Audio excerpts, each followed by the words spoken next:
Halo semuanya, balik lagi dengan saya teman-teman ya di Trader ID. Seperti biasa ya teman-teman, hari ini kita akan membahas IHSG dan 6 saham. Dan sebelum kita lanjut, disclaimer on dulu karena video ini bukanlah ajakan untuk membeli maupun menjual suatu saham tertentu ya. Jadi murni adalah analisa saya pribadi, jadi silakan untuk teman-teman analisa ulang kembali karena nanti untuk keuntungan maupun kerugian itu balik ke resiko masing-masing. Nah, yang pertama kita bahas IHSG ya. IHSG hari ini kembali melanjutkan kenaikan ya, 0,4% ditutup di level 6823 di tengah bursa Eropa atau bursa global yang turun signifikan. IHSG hari ini terlihat cukup kuat. Nah, uniknya adalah IHSG yang jadi mover hari ini itu Arto sama Goto ya. Arto sama Goto itu market cap-nya lumayan gede teman-teman ya, dan Arto hari ini kalau nggak salah ARA, kemudian Goto itu naik 12%-an ya. Dan Goto itu kemarin udah pernah kita bahas ya. Kemarin kita bahas, kemudian hari ini dia langsung break 250-nya. Sempat pagi-pagi sempat retest sebenarnya sebentar, kemudian langsung break 250. Mudah-mudahan ada yang nangkep ya buy and breakout ketika dia break 250. Nah, untuk next gimana? Untuk saham-saham lain sebenarnya masih belum terlalu oke ya. Saham finance, big caps itu majority masih stagnan ya. Buyersnya udah mulai mereda, tapi sellernya udah mulai mereda, tapi buyersnya yang belum ada ya, pembelinya yang belum ada. Bisa dibilang ini masih tahap akumulasi. Jadi kalau teman-teman mau cicil ya tipis-tipis dengan range yang lebar, menurut saya boleh ya untuk saham-saham big cap. Untuk beli lamsam di harga sekarang agak beresiko. Ya, jadi strategi saat ini ya untuk teman-teman yang mau beli saham blue chip atau finance big caps ya, cicil aja tipis-tipis ya. Oke, view saya masih sama ya. View saya masih sama. IHSG so far masih belum terlalu menarik. Yang gerakin cuma dua saham itu aja, yaitu Arto sama Goto. Nah, ada potensi besok maybe ya indeks merah ya, ada potensi tapi nggak pasti benar teman-teman ya. Oke, itu untuk IHSG. Kemudian untuk saham pertama yang akan saya bahas hari ini adalah BBYB, yang dimana BBYB hari ini ada volume yang lumayan ya, kemudian ada foreign flow yang lumayan juga. Oke, nah BBYB ini ya udah lama nggak saya bahas. Terakhir kali saya bahas itu kalau nggak salah di sini dan fail ya, dan fail. Nah, untuk saat ini kalau teman-teman perhatikan ya, seminggu terakhir itu BBYB ada peningkatan volume yang lumayan teman-teman, ada peningkatan volume yang lumayan. Dan kalau kita ke time frame kecil, ke time frame 15 menit, BBYB ini udah lumayan menarik ya buat dibahas, buat diperhatikan.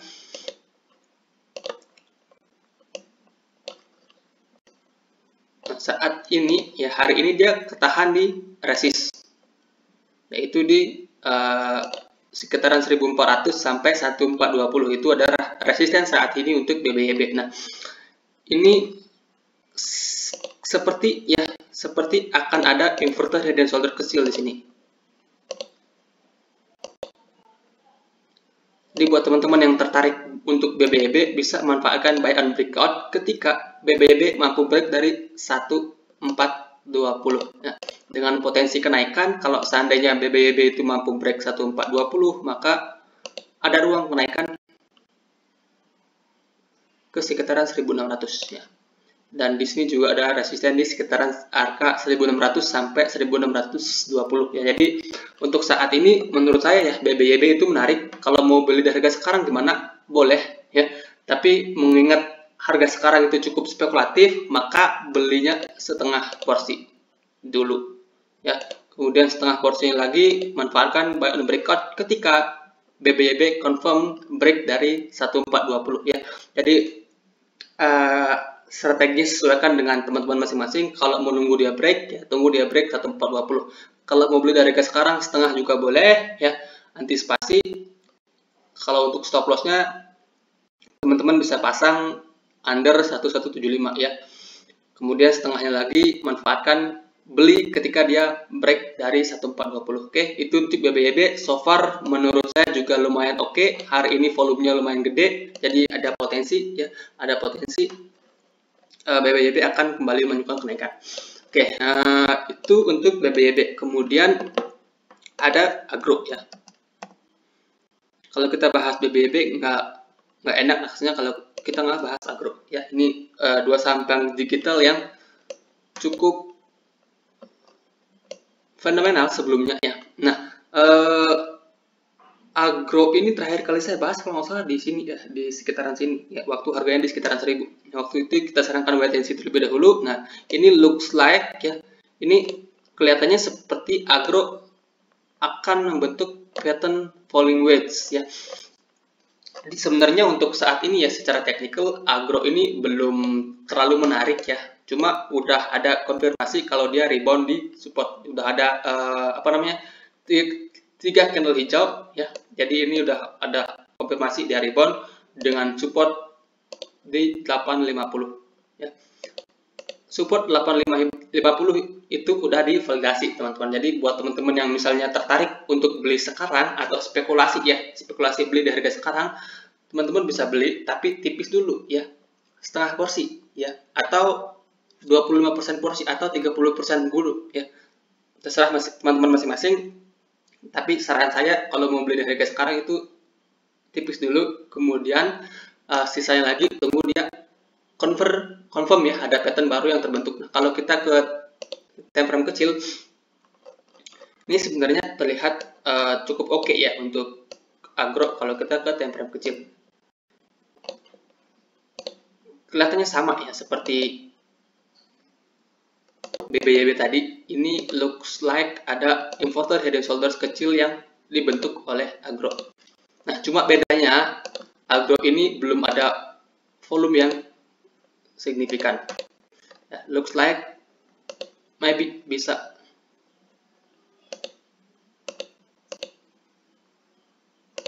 jadi untuk support minornya saat ini ada di 900 sampai 850 ya. Itu untuk support saat ini buat agro teman-teman ya.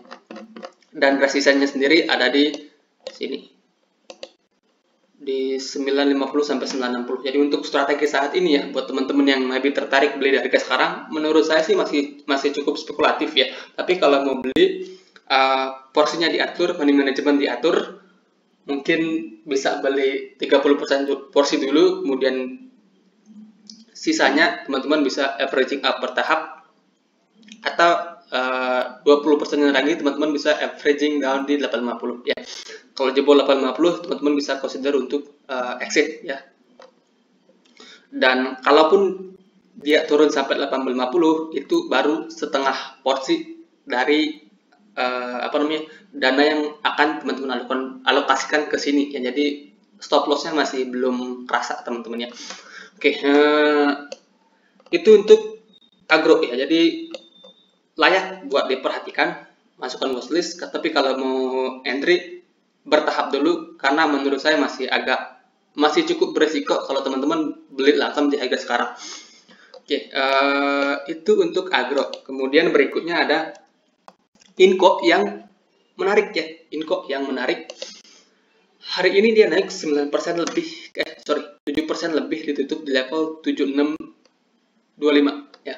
Dan ini kalau nggak salah, saya lupa namanya, bullish engulfing atau apa ini namanya ya. Ada candle merah di tengah-tengah candle hijau. Teman-teman bisa googling ini namanya apa, tapi ini apa namanya, candle yang menarik teman-teman ya. Nah, kemudian kalau kita ke time frame kecil, Inco ini hari ini dia break pattern sebenarnya.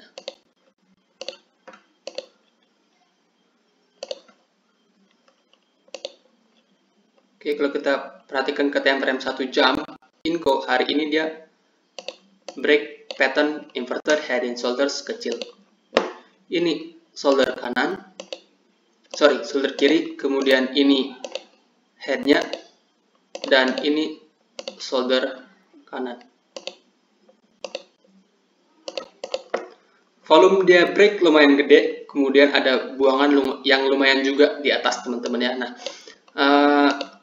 kalau Inco mampu bertahan di neckline awal dia break, maka ada potensi Inco lanjut naik ke sekitaran 8.200 sampai 8.400. Nah, support yang harus dipertahankan oleh Inco saat ini ada di 7.400 sampai 7.350 ya. Jadi buat teman-teman yang tertarik, teman-teman bisa manfaatkan buy on weakness kalau Inco turun ke sekitaran 7.400 sampai 7.350 ya. Di area itu teman-teman bisa manfaatkan untuk beli dengan harapan dia bisa naik mencapai 8.200-an. Jadi so far sebenarnya Inco menarik. Foreign flow hari ini di Inco juga lumayan gede, kemudian ada volume yang bisa dikatakan ini volumenya lumayan oke juga teman-teman ya. Jadi so far Inco yang cukup strong ya di nikel-nikelan. Kemudian Antam juga hari ini pergerakannya cukup oke, dan satu lagi Tins ya. Tins hari ini juga pergerakannya cukup oke disertai dengan volume yang gede ya. Teman-teman bisa juga perhatikan Tins dan Antam selain Inco ini ya. Oke, kemudian berikutnya ada Pegas yang menurut saya masih layak ya buat dibeli ya. Pegas ini terakhir kali saya bahas itu masih di sini ya, kalau nggak salah di sekitar sini. Waktu itu saya sarankan beli di range dekat-dekat 1450 sampai 1400. Nah ini low-nya ini di 1450 ya. Jadi harapan saya teman-teman ada yang dapat. Nah so far Pegas ini ya masih oke ya, masih berjalan sesuai dengan analisa. Resisten kuatnya ada di 1630. Kalau itu lewat maka potensinya menurut saya jauh ya. Jauh, maybe bisa ke 1.800 sampai 2.000 ya, maybe. Ya, so far kalau menurut saya pribadi Pegas ini kalau buat teman-teman yang belum punya saham di sektor minyak dan gas, Pegas ini masih boleh buat teman-teman perhatikan. Nah, support minor untuk saat ini di Pegas ada di 1525 sampai 1540, itu untuk support minor terdekat buat Pegas. Kemudian support kuatnya ada di 1450 sampai 1400. Oke ya, itu untuk Pegas. Jadi buat teman-teman yang belum punya Pegas, menurut saya sih Pegas ini masih cukup menarik ya, masih cukup oke. Dia udah sideways cukup lama, ada juga potensi double bottom dan ada juga potensi cup and handle yang gede dengan neckline di 1630 sampai 1650, dan kalau mampu bertahan di atas itu maka potensinya cukup menarik buat Pegas itu sendiri. Kemudian saham Saratoga ya. Ini banyak banget saham yang request ini, sorry, SRTG. Nah, Saratoga itu terakhir kali saya bahas kalau nggak salah di sini atau di sini ya, lupa saya. Nah, waktu itu saya sarankan wait and see terlebih dahulu karena ada potensi penurunan lanjutan, dan benar ya, dan benar di sini ada head and shoulders dan target penurunannya udah kecapek sebenarnya, dan hari ini dia membentuk candle hammer teman-teman ya. Nah, lalu apakah saat ini berarti Saratoga ini udah menarik? Kalau menurut saya pribadi sih udah lumayan menarik ya, tapi untuk entry lamsam menurut saya sih belum ya. Nah, kalau buat teman-teman mau entry Pegas, menurut saya pakai strategi setengah-setengah itu bisa. Ya, spekulatif buy di harga sekarang setengah porsinya, kemudian setengah porsinya lagi nunggu ya, nunggu konfirmasi kalau di sini ada pattern baru yang terbentuk. Nah, kalau seandainya dia jebol dan bertahan di dan jebol, sorry. Nah, kalau seandainya dia jebol 3050 atau jebol 2900 ya, close under itu, teman-teman bisa consider untuk cut loss dulu ya. Dan cut lossnya itu pun baru setengah porsi ya, karena teman-teman masuknya di sini setengah porsi aja. Nah, kalau kita ke time frame kecil ya, volume di bawah ini cukup gede ya. Volume di bawah cukup gede, pas dia jebol 3100 itu volumenya juga lumayan gede. Jadi bisa dibilang tekanan sellernya masih ada ya, masih ada. Jadi untuk saat ini kalau beli lamsam atau sekali beli dengan dana gede, menurut saya sih belum, ya. Masih terlalu spekulatif kalau mau beli di harga sekarang buat Saratoga. Tapi kalau mau nyicil tipis-tipis, menurut saya sih boleh ya, spekulatif. Nah, resisten saat ini ada di 3.200 sampai